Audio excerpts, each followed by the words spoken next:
ഗുരുവായൂർ ദേവസ്വത്തിന്റെ ഭൂമി ഏറ്റെടുക്കൽ നടപടികളിൽ ഉദ്യോഗസ്ഥർ ആശങ്കയും തെറ്റിദ്ധാരണകളും സൃഷ്ടിക്കുകയാണെന്ന് ആരോപണം.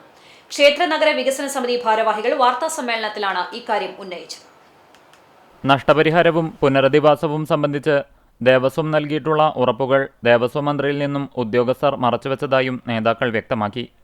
ദയാരഹിതവും മനുഷ്യത്വവിരുദ്ധവുമായ നടപടികളാണ് ഉദ്യോഗസ്ഥരുടെ ഭാഗത്തുനിന്ന് ഉണ്ടാകുന്നതെന്ന് നേതാക്കൾ ചൂണ്ടിക്കാട്ടി. ക്ഷേത്ര പരിസരത്തെ സെന്റിന് 15 ലക്ഷം രൂപ വിലയുള്ള ആധാരങ്ങളെ ലഭിച്ചിട്ടുള്ളൂ എന്ന നിലപാട് ദുരൂഹമാണെന്നും അവർ പറഞ്ഞു.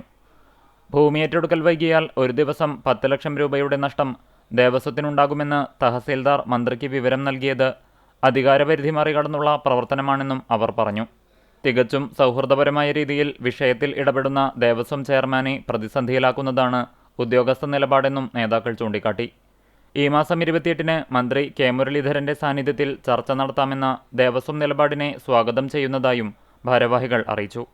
നഗരവികസന സമിതി chairman G K. Prakashan, general secretary T N. Murali, O K R. Manikandan, Mohandas Chelanad, കൗൺസിലർമാരായ ശോഭ ഹരിനാരായണൻ, ബിന്ദു നാരായണൻ എന്നിവർ വാർത്താസമ്മേളനത്തിൽ പങ്കെടുത്തു.